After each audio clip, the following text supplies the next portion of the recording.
The estimated $16 million project is expected to give visitors an out-of-body experience of life down under.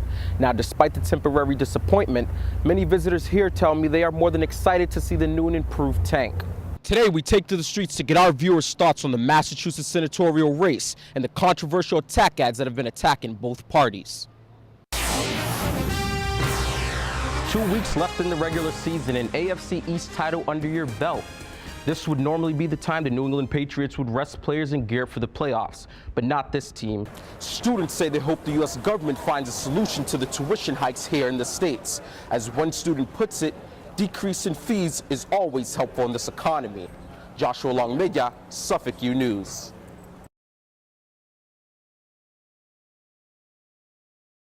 If you're looking to visit New England Aquarium to catch a glimpse of their biggest attraction, it'll be a while.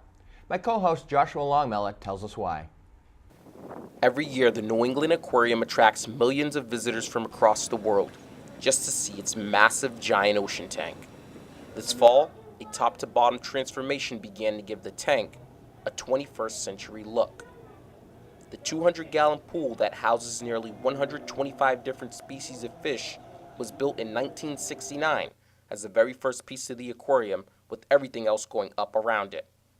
Media Relations Director Tony Lacasse talks about the reconstruction thus far.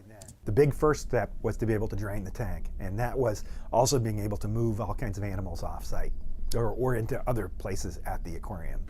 And thanks to New Balance Inc. remodeling their marine mammals exhibit in 2009, an aquarium official said they believe their biggest attraction could benefit from some of the same advances. Since construction began in early September, many animals, such as the penguins, have been relocated to off-site facilities, allowing the ocean tank animals to utilize their space. Already considered one of the most sophisticated aquatic exhibits in the world, educator Lucy Capono explains why this reformation is only the beginning of the aquarium's future. I'm very excited for the top because of the small exhibits that are going to exist around the top of the ocean tank. I think that's going to be really cool because you're going to get to see the small animals that you wouldn't be able to pick out in the tank. It will also include a redesigned coral reef and new educational centers to highlight a few improvements. While business has slowed and finances have taken a slight hit, Mr. Lacasse says revenue is expected to boom after the project's completion. We will literally, will not only in terms of increased attendance, we'll actually have a more positive cash flow after we open. The aquarium's doors will remain open despite slow business, with an emphasis on visitor education.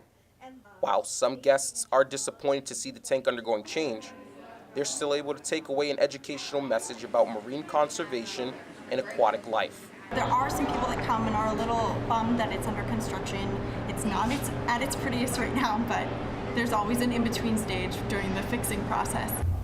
The estimated $16 million project is expected to give visitors an out-of-body experience of life down under. Now, despite the temporary disappointment, many visitors here tell me they are more than excited to see the new and improved tank. I'm Joshua Long-Mella, reporting for Temple Street. Every year students receive their financial aid, it seems as though there's no justice. Students will be glad to hear university fees have recently decreased across the world. When Suffolk junior Jared Pelletier found out, he was surprised. I did not know tuition decreased around the globe. It's actually really surprising because I do know that tuition has been steadily increasing here in the United States. A new study conducted by the Higher Education Strategy Associates revealed college tuition worldwide has dropped 1.76% relative to inflation.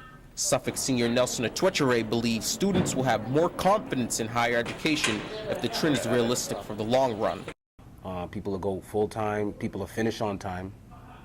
And honestly, for the most part, a lot of people will start to think about school, you know? The only decrease in aid in the world was experienced in the U.S., as many grants were either eliminated or cut for the 2011-2012 academic year.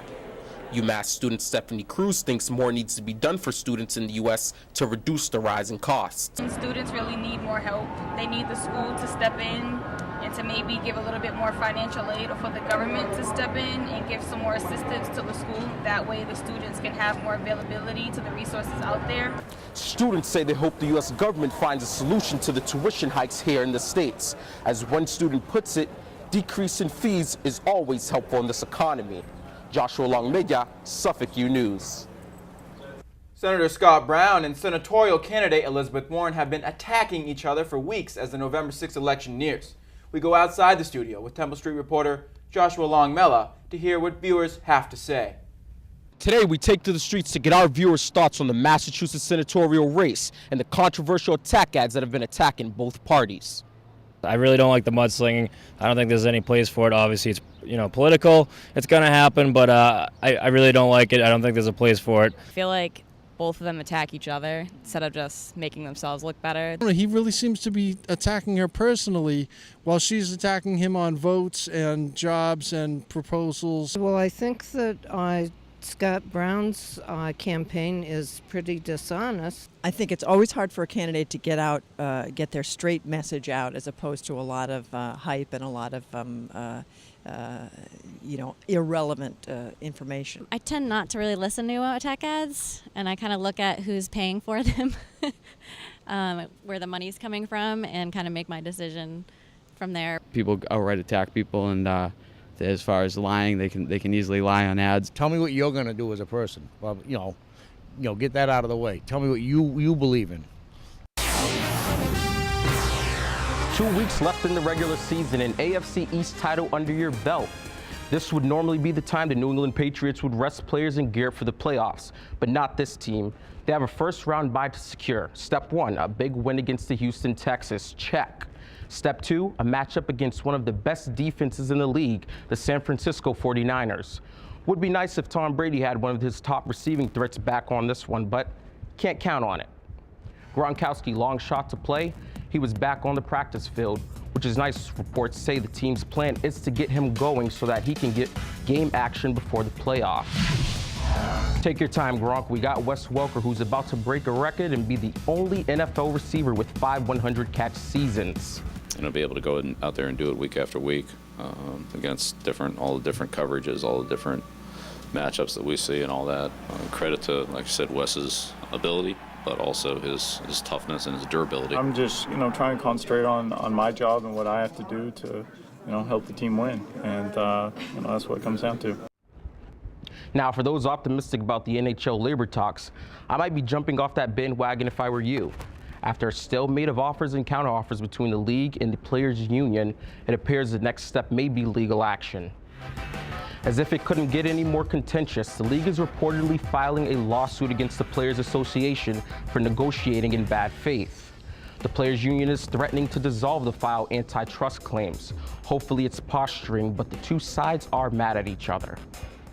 When the Celtics show up to play, it's like night and day.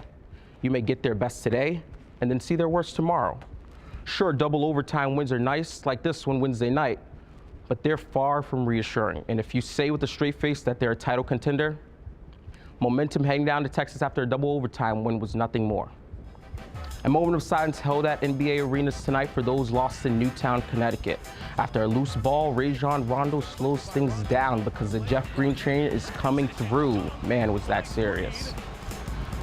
But it's all Houston dominating the second half. A loose ball is recovered by James Harden. Rondo goes down, diving for the ball, allowing Harden to be wide open for the three. Harden with 21 points, a very emotional Kevin McHale after the game, after losing his daughter just over a week ago. Rockets win 101-89. Kevin Youkilis to the Yankees became official today. T's were crossed, I's dotted in the one-year, $12 million deal. Uke said today, "I never thought I'd be on the other side of the rivalry." Yankees GM Brian Cashman says Uke will be penciled in as the everyday third baseman until A-Rod recovers from hip surgery. Now, with 3 Gold Gloves and $40 million invested at the third base, it looks like the Yanks have shored up their defense at the corner. That's a look at your sports. I'm Joshua Long-Mella.